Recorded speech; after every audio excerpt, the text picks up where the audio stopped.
نماز میں بھی پڑھا جانے لگا، اس کے لیے بھی لوگ قرآن یاد کرتے تھے۔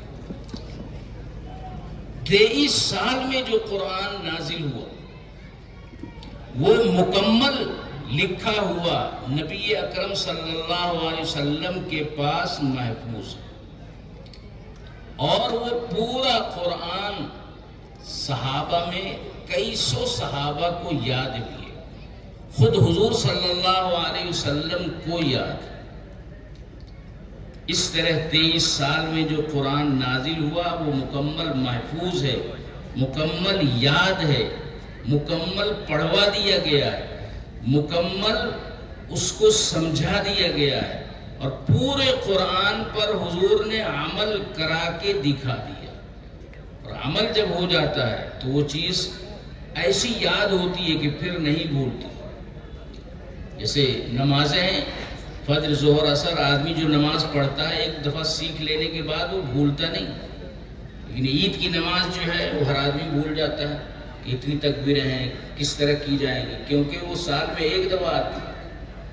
تو جب کوئی چیز عمل میں آ جاتی ہے تو وہ یاد بھی ہو جاتی ہے۔ تو اللہ تبارک و تعالی نے یہ انتظام کیا ہے، چونکہ اللہ کا یہ خصوصی انتظام ہے، اس لیے قرآن کریم جیسا نازل ہوا اسی طرح موجود ہے۔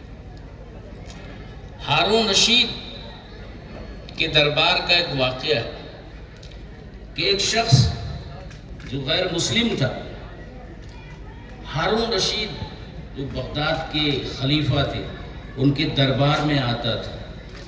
ہارون رشید نے کہا بھئی آپ مسلمان ہو جاؤ، پڑھے لکھے ہو، سمجھدار ہو۔ تو اس نے کہا نہیں، میں مسلمان نہیں ہوں گا۔ تو بادشاہ کو بڑی تکلیف ہوئی، کوئی عیسائی یا یہودی کوئی عالم تھا۔ کچھ دنوں کے بعد یہ شخص پھر آیا اور اس نے بادشاہ سے کہا کہ اب میں مسلمان ہونا چاہتا ہوں، آپ مجھے کلمہ پڑھوا دیں۔ تو بادشاہ نے پوچھا کہ پہلے تو ہم نے خود دعوت دی تو تم نے قبول نہیں کی، اب کیا بات پیش آئی؟ تو اس نے کہا کہ جب آپ نے مجھے ایمان کی دعوت دی تو میں نے یہ سوچا کہ پہلے پرکھوں کہ کون سی کتاب صحیح آسمانی کتاب ہے۔ تو بہت ساری کتابیں ہیں، ان میں کون سی کتاب صحیح آسمانی ہے اور کون سی کتاب اصلی شکل میں محفوظ ہے، کون سی کتاب بدل دی گئی ہے۔ تو جو اصلی کتاب ہو اسی پر میں ایمان لاؤں۔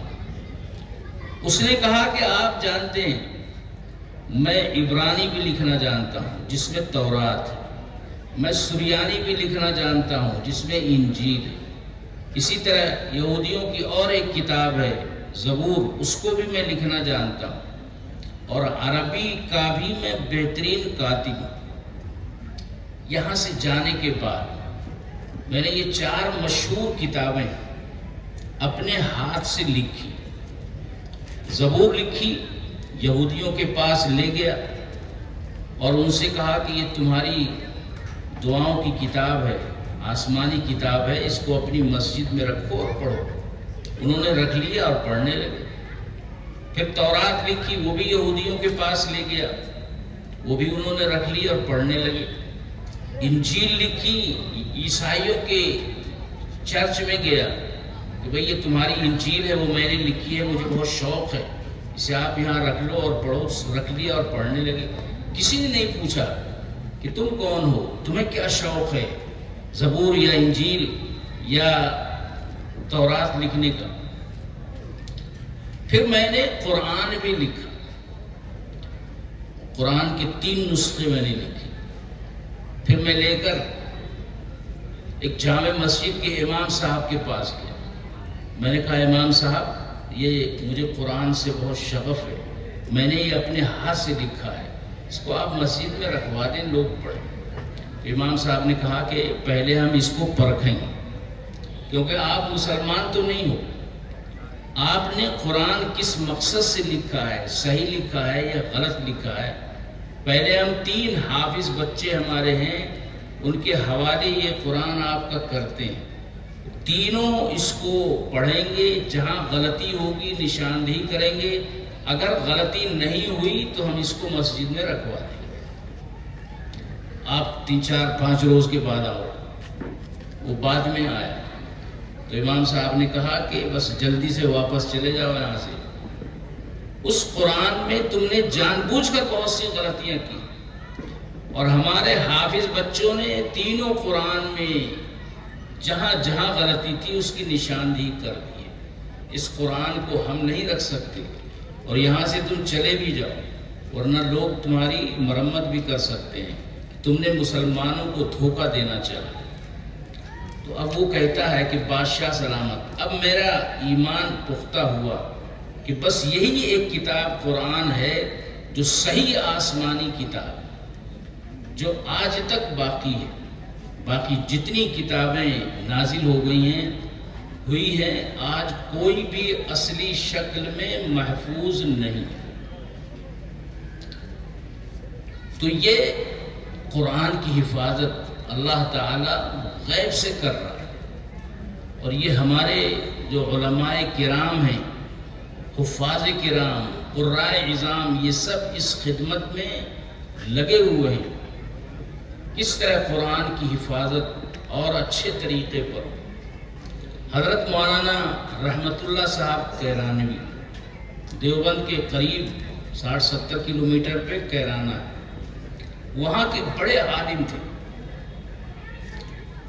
ان کے نام پر مدرسہ سورتیہ تھا، یعنی ان کے طرف سے کسی نے قائم کیا تھا، کسی سورت بیگم نے، وہ ہجرت کر کے وہاں چلے گئے تھے، لیکن جب یہاں تھے تو انگریز سے مقابلہ شروع ہو گیا۔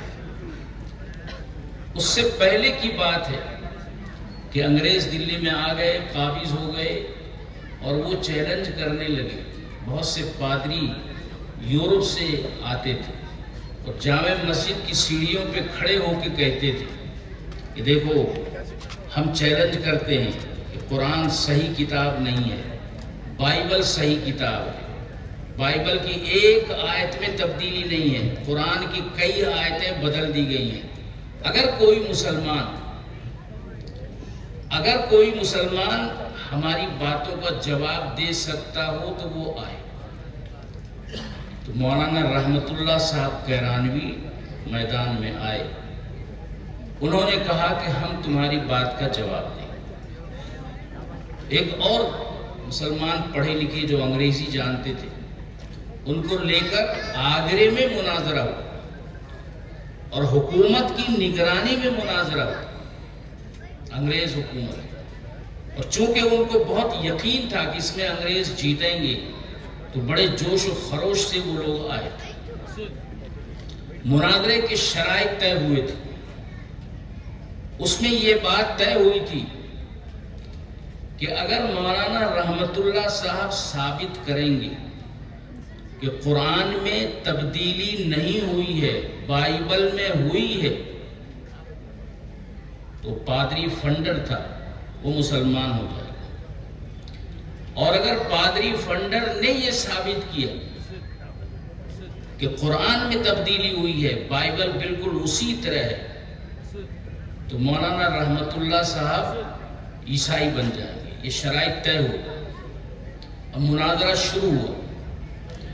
مولانا رحمت اللہ صاحب نے دلائل سے ثابت کیا کہ بائبل کی یہ 3 آیتیں ہیں جو جب نازل ہوئی تو نہیں تھی، اس کی نشاندہی کی انہوں نے، یہ بدلی ہوئی ہے، اور قرآن کی کوئی آیت بھی ایسی نہیں جس میں تبدیلی ہوئی ہو۔ بالآخر پادری فنڈر نے یہ مانا کہ ہاں ان 3 آیتوں کے بارے میں میں بھی مانتا ہوں کہ یہ بائبل کی بدلی گئی آیت ہے، یہ پہلے نہیں اتاری گئی تھی۔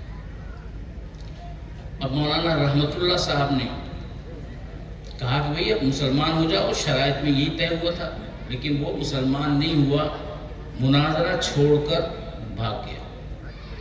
کچھ دنوں تک اس کا پتہ نہیں چلا۔ پھر مولانا رحمت اللہ صاحب انگریز کے خلاف جنگ میں شریک ہوئے۔ اکابر دیوبند نے انگریزوں کے خلاف ایک جہاد کیا تھا شاملی کے میدان میں، اسی طرح کے جہاد اور لڑائی میں مولانا رحمت اللہ بھی شامل تھے۔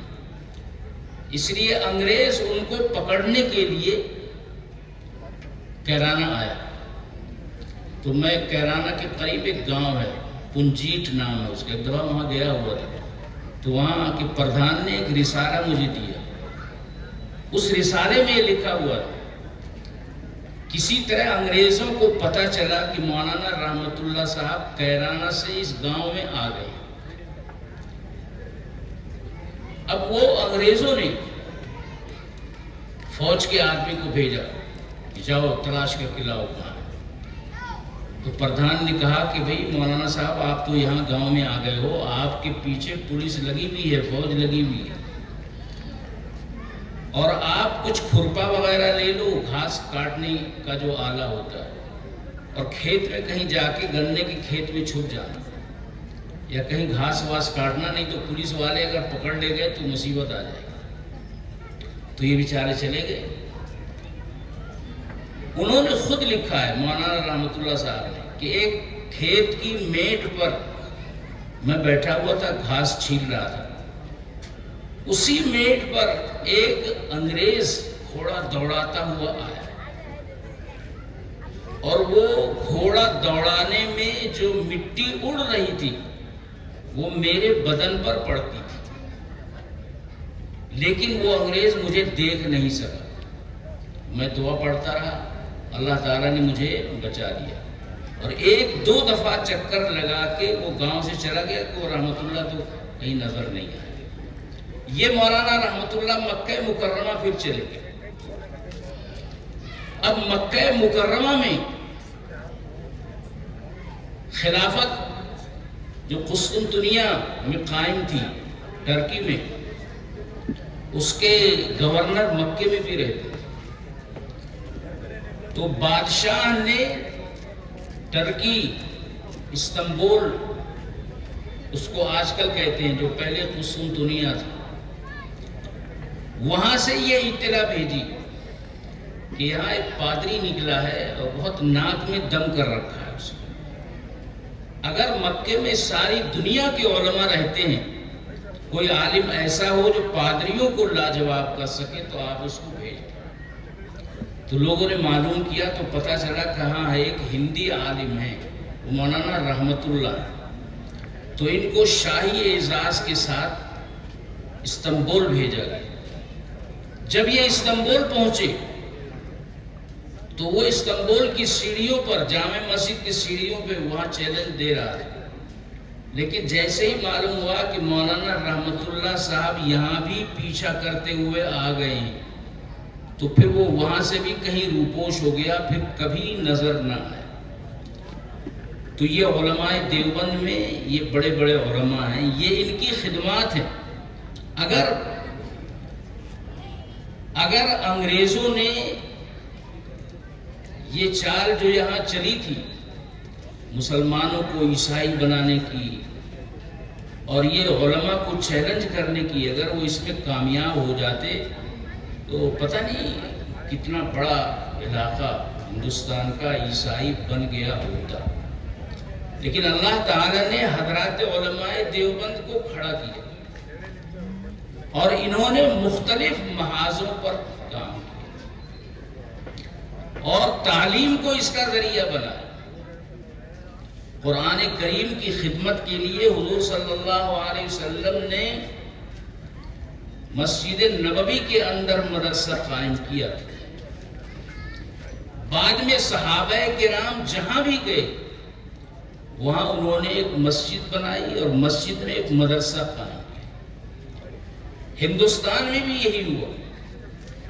پھر یہاں مغل حکومت آئی، اس کے دور میں پورے ملک میں دینی تعلیم کا بڑا اچھا انتظام تھا، لیکن جب انگریز آئے تو انگریزوں نے ان مدرسوں کو ختم کر دیا، جو اوقاف تھیں سب معطل کر دیے،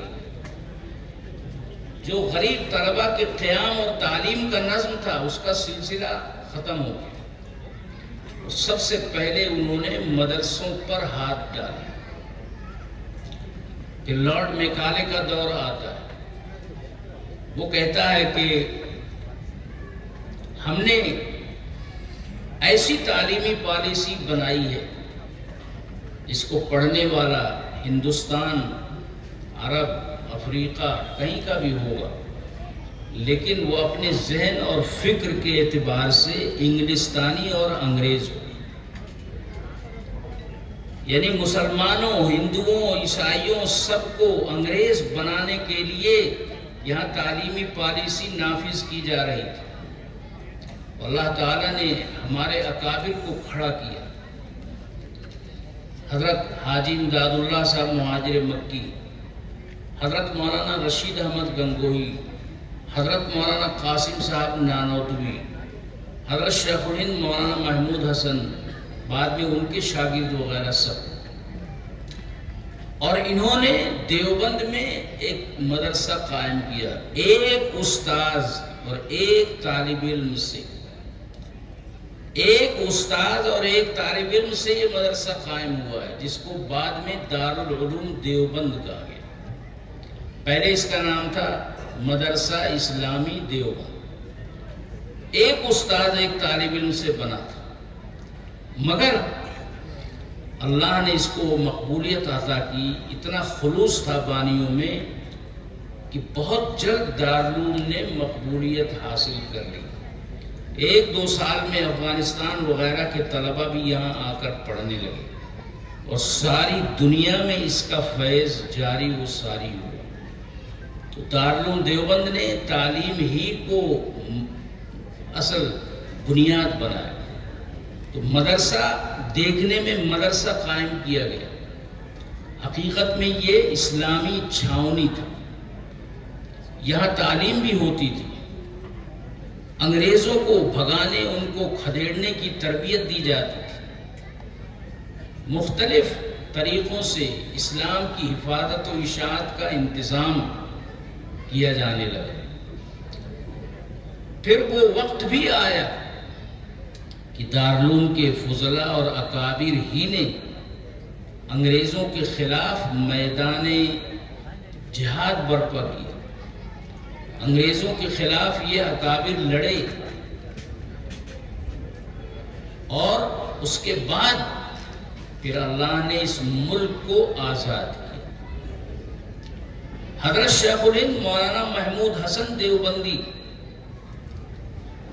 انہوں نے ریشمی رومال تحریک کے ذریعے جنگ آزادی کا ایک نقشہ تیار کیا تھا کہ مجاہدین کے ساتھ رومال ایک ہوتا تھا، اس پہ ساری پلاننگ نقشے کی شکل میں تیار ہوتی تھی، کہاں جانا ہے، کیا کرنا ہے، کس سے ملنا ہے۔ تو حضرت شیخ الہند کا منصوبہ یہ تھا کہ ترکی وغیرہ سے مل کر ہندوستان پر حملہ کرا دیا جائے، تاکہ انگریز بے بس ہو جائے اور انگریز کو یہاں سے پسپا کیا جائے، یہ ملک آزاد ہو، اور پھر یہاں اسلامی حکومت کا قیام عمل میں آئے۔ تو یہ جو نقشہ تھا وہ پورے طور پہ تو کامیاب نہیں ہوا، لیکن بہرحال ملک جو آزاد ہوا وہ ہمارے اکابر کی محنت اور جد و جہد سے۔ تو ایک طرف گاؤں گاؤں، شہر شہر مدرسے قائم کیے گئے، جگہ جگہ مدرسے قائم کیے گئے، چھوٹے چھوٹے مدرسے۔ دوسری طرف میدان جہاد کی تیاری بھی کی گئی۔ تیسری طرف باطل فرقوں کا تعاقب کیا گیا، بہت سے باطل فرقے بڑھ رہے تھے، ان کا جواب دارالعلوم کے بڑے بڑے علماء نے دیا۔ اسی طرح سے بعض دیگر مذاہب کے لوگ، جیسے روڑکی کے قریب ایک پنڈت دیانند سرسوتی تھے، وہ وہاں آئے اور انہوں نے چیلنج کیا کہ قرآن میں بہت سی غلطیاں، دیوبند سے 20-25 کلومیٹر پہ ہے روڑکی۔ حضرت شیخ الہند مولانا محمود حسن اور حضرت مولانا قاسم صاحب نانوتوی موجود تھے، سب نے کہا کہ چل کر مقابلہ کرنا چاہیے، نہیں تو یہ بہت لوگوں کو گمراہ کرے گا۔ حضرت نانوتوی اور حضرت شیخ الہند اور ان کے اور شاگرد سب گئے، جا کر پنڈت دیانند کے بارے میں معلوم کیا کہ وہ کہاں ٹھہرے ہوئے، ان سے ملاقات کی اور کہا کہ آپ ہمیں چیلنج دیتے تھے، اب ہم آ گئے ہیں آپ کے جواب کے لیے، آپ تاریخ طے کریں، اعلان کریں، سب کے سامنے آفیسران کی موجودگی میں ہم بات کریں گے۔ تو اس نے کہا کہ نہیں، اس طرح بات نہیں ہوگی، اس لیے کہ اس طرح رائٹ ہو جائے گا، فساد ہو جائے گا ہندو مسلم۔ انگریز جو حکومت کے اور ذمہ دار تھے انہوں نے کہا ہم فساد نہیں ہونے دیں گے، آپ چلو کرو ہمارے سامنے مناظرہ۔ لیکن پنڈت دیانند سرسوتی تیار نہیں ہوئے۔ ایک دن حضرت کے شاگردوں نے کہا کہ چل کے دیکھتے ہیں کہ پنڈت دیانند ہے کیسا، سنا کھاتا بہت ہے۔ تو گئے، دیکھا تو پنڈتوں کے بارے میں تو مشہور ہی ہے کہ وہ بہت کھاتے ہیں۔ آ کر بتایا کہ حضرت آپ تو آدھی چپاتی، ایک چپاتی کل کھانا کھاتے ہیں، اور وہ تو بہت سارا کھانا کھاتا ہے۔ اگر وہ آپ سے کہے کہ ہم مناظرہ کھانے میں کریں گے تو آپ تو ہار جاؤ گے۔ تو حضرت نانوتوی نے فرمایا کھانا کوئی کمال نہیں ہے، بھینسیں ہم سے زیادہ کھاتی ہیں، بیل ہم سے زیادہ کھاتے ہیں، ہاتھی اور زیادہ کھاتا ہے۔ کھانا یہ جانوروں کی خصوصیت ہے، زیادہ کھانا، انسان تو تھوڑا کھاتا ہے۔ اگر وہ یہ کہیں گے کہ ہم کھانے میں مناظرہ کریں گے تو ہم یہ کہیں گے کہ نہ کھانے میں مناظرہ کرو، فرشتے نہیں کھاتے، تو فرشتوں جیسی صفت اختیار کرو، اور 40 دن کے لیے ہمیں الگ کمرے میں اور ان کو الگ کمرے میں بند کرو، 40 دن کے لیے۔ 40 دن کے بعد کمرہ کھولنا، جو زندہ رہے گا وہ کامیاب ہے۔ تو حضرت نے فرمایا کہ ایک روحانی غذا ہوتی ہے، جو اللہ والے ہوتے ہیں اللہ تعالیٰ ان کو روحانی غذا دیتا ہے، جیسا کہ حضور صلی اللہ علیہ وسلم نے فرمایا ہے کہ یطعمنی ربی ویسقینی، اللہ تعالیٰ مجھے روحانی طور پہ کھلاتا اور پلاتا ہے، اس لیے میں مسلسل کئی دن کا روزہ رکھ لیتا ہوں، کمزوری نہیں آتی، تم نہیں رکھ پاؤ گے۔ تو یہ روحانی غذا ایسی ہے اور روحانی طاقت کہ غیب سے اللہ تبارک و تعالیٰ وہ طاقت پیدا کرتا ہے اللہ والوں کے دلوں میں، اور اگر وہ واقعی اللہ والے ہیں تو کئی دن تک بغیر کھائے زندہ رہ سکتے ہیں۔ لیکن پنڈت تو کسی طرح بھی نہیں رہ سکتا، اس لیے کہ اس کو تو کھانا چاہیے۔ تو بہرحال یہ سب کیا مگر وہ مناظرے کے لیے تیار نہیں ہوا، وہ میدان چھوڑ کر بھاگ گیا۔ تو اللہ تبارک و تعالی نے علماء دیوبند سے بڑی خدمات لی ہیں، جگہ جگہ مدرسوں کا قیام، یہی بہت بڑی خدمت ہے۔ پھر اتنے ہزاروں علماء فضلاء دارالعلوم دیوبند سے تیار ہوئے، اور دارالعلوم کی اور شاخوں سے، مظاہر سہارنپور ہے اور دارالعلوم ندوہ ہے، یہ سب اپنی اپنی جگہ پر بڑے مدرسے ہیں، لیکن یہ سب دارالعلوم دیوبند کے بعد ہی قائم کیے گئے ہیں، اور دارالعلوم کے نہج پر ہی زیادہ تر کام کر رہے ہیں۔ تو ان مدرسوں سے بڑا فیض پہنچا ہے۔ آج جو بھی دین ہمیں نظر آتا ہے، جہاں بھی دینداری نظر آتی ہے، جہاں بھی مدرسے نظر آتے ہیں، جہاں بھی چہروں پر داڑھیاں اور سروں پہ ٹوپیاں نظر آتی ہیں، جہاں بھی اسلامی پردہ نظر آتا ہے، وہ سب صدقہ ہے ہمارے بزرگوں کا، علماء دیوبند کا، کہ جنہوں نے قربانیاں دی ہیں، دنیا کو لات ماری ہے اور آخرت کو اختیار کیا، اور اللہ تعالیٰ نے ان کا فیض ساری دنیا میں جاری و ساری کیا۔ ایک حدیث میں نے پڑھی تھی، بس اس کا ترجمہ کر دیتا ہوں۔ اللہ تبارک و تعالیٰ فرماتے ہیں کہ قیامت میں انسان کا قدم اللہ کے دربار سے ہٹ نہیں سکے یہاں تک کہ وہ 5 سوالوں کا جواب دے۔ ہر آدمی سے 5 سوال ہوں گے، وہ سوال حدیث میں بیان کر دیے گئے ہیں، ہر آدمی کو اس کا جواب دینا ہوگا۔ ساری زندگی انسان کو یہی کام کرنے کے لیے دی گئی ہے کہ یہ جو 5 سوال ہیں ان کا جواب تیار کرو۔ پہلا سوال ہے عن عمرہ فیما افنا، کہ اللہ نے جو انسان کو عمر دی ہے، زندگی دی ہے، وہ زندگی کا ایک ایک لمحہ، ایک ایک منٹ، ایک ایک سیکنڈ اس نے کہاں خرچ کیا ہے، اللہ تعالیٰ پوچھے گا۔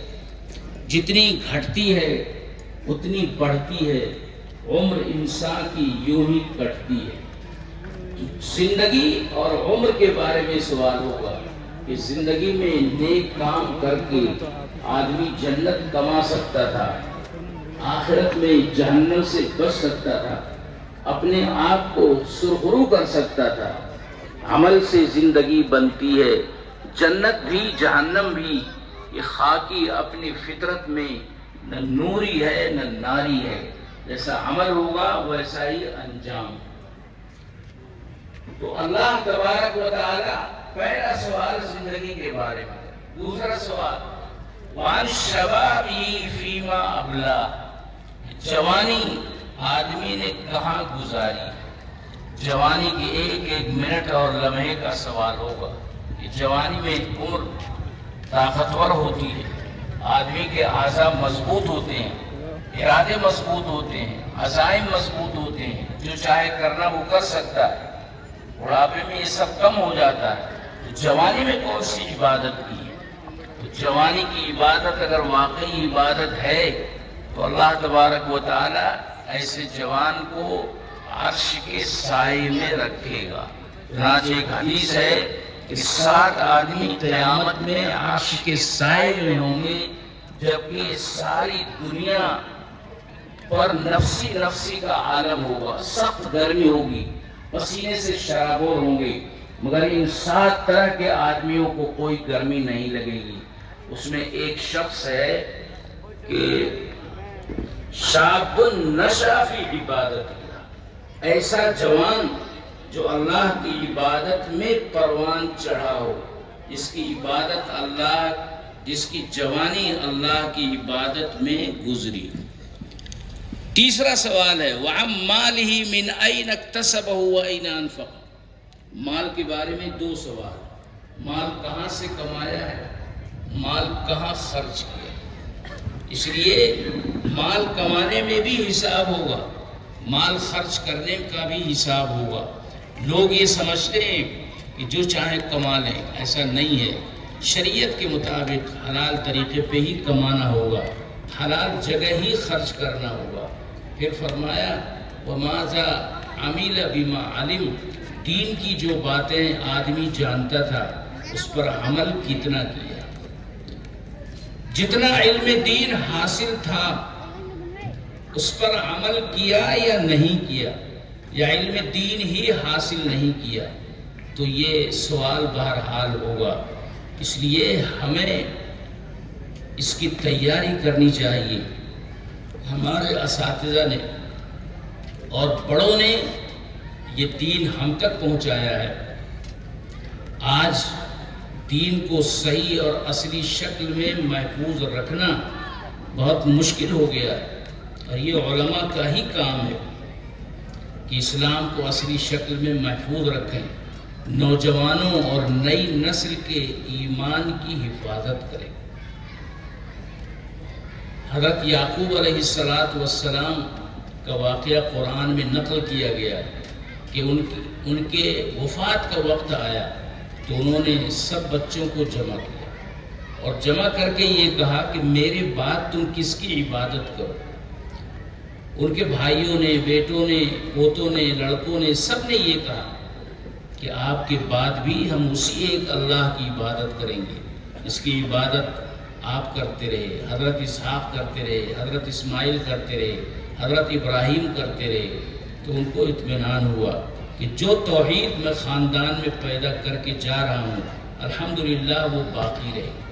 یہ واقعہ اسی لیے سنایا گیا ہے کہ ہر آدمی یہ ذمہ داری لے اور محسوس کرے کہ اپنے بچے کی ایسی تربیت کر جائے، ایسا دین دے کر جائے، ایسے اخلاق دے کر جائے، ایسی تعلیم دے کر جائے کہ اگر مرنے سے پہلے وہ پوچھے کہ میرے بعد تم اس ملک میں کیسے رہو گے، تو وہ لوگ یہ کہیں کہ ہم آپ کے بعد بھی ہم اپنے بزرگوں کے ساتھ رہیں گے، اپنے اسلام کے ساتھ رہیں گے، اپنی دین کے ساتھ رہیں گے، اپنے قرآن کے ساتھ رہیں گے، اپنی پہچان کے ساتھ رہیں گے، اپنے اسلاف کے ساتھ رہیں گے، اور دین کی کسی بات کو انشاءاللہ ہم چھوڑنے والے نہیں ہیں. یہ جب ہوگا جبکہ ہم اس کی تیاری کریں اور اپنے بچوں کے دین کو اور آخرت کو سنوارنے کی فکر کریں اور اپنی بچیوں کی تعلیم کا بھی انتظام کریں. اللہ تبارک و تعالی ہم سب کو دین کی باتوں پر عمل کی توفیق عطا فرمائے. اللہ تعالی اس مدرسے کو خوب ترقی عطا فرمائے. مولانا رضوان صاحب اور دوسرے سب احباب کو جزائے خیر عطا فرمائے. جو تعاون کرنے والے حضرات ہیں ان کے تعاون کو بھی قبول فرمائے اور ان کے تعاون کا انہیں بہترین صلہ بھی عطا فرمائے. وآخر دعوانا الحمدللہ رب العالمین.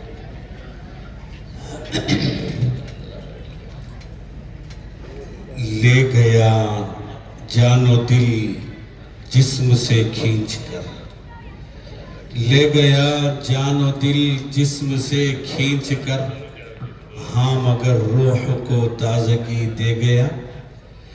یہ تھے حضرت والا قبلہ دامت برکاتہم جو اپنے خطاب باثواب سے ہم تمام کو مستفید کر رہے تھے. اللہ تبارک و تعالی حضرت والا کی علم عمر میں اللہ برکت نصیب فرمائے، اللہ صحت عافیت سلامتی تندرستی نصیب فرمائے. اللہ تبارک و تعالی آپ کے خدمات جلیلہ کو شرف قبولیت عطا فرمائے. حاضرین کرام، ہمارا یہ پروگرام یہاں پر اختتام ہوا ہی چاہتا ہے. 2-3 اعلانات ہیں. ایک یہ کہ ابھی ایک ایمرجنسی اچانک میں نکاح طے پا گیا. عزیزم دولہا امان اللہ صاحب اس موقع کی نزاکت کو سمجھ کر مجلس کی برکت کا احساس کرتے ہوئے نکاح کے لیے یہاں پر پہنچ گئے. میں حضرت مولانا محمد ریاض صاحب قبلہ دامت برکاتہم سے ادباً گزارش کروں گا کہ نکاح کی مجلس کا اور نکاح خانے کا اہتمام فرما دیں. نکاح کے بعد انشاءاللہ نماز عشاء ہم سب مل کر یہاں پہ ادا کریں گے جماعت کے ساتھ، اور عشاء کی نماز سے فراغت کے بعد عشائیہ کا یعنی کھانے کا بھی آپ تمام احباب کے لیے انتظام کیا گیا ہے. اس میں بھی آپ تمام سے شرکت کی درخواست ہے. علماء اکرام کے لیے اور مدرسے کے فارغین حضرات حفاظ اکرام کے لیے مدرسے کی جانب سے کتابوں کا انتظام کیا گیا ہے. تقسیم انعامات کا وہ بھی تقسیم کرنا ہی تھا لیکن وقت کی نزاکت تھی جس کی وجہ سے تقسیم نہیں ہو سکے. تمام علماء اور حفاظ فارغین سے ادباً گزارش ہے کہ کل دفتر اہتمام میں حضرت مفتی صاحب کے دست مبارک سے اور ذمہ داروں کی موجودگی میں اس چیز کو حاصل کر لیں. مولانا حافظ محمد ابو طالب ابن محمد اظہار ارریہ. ایک لہذا کردہ نکاح کا بھئی وکیل اور گواہ موجود ہیں.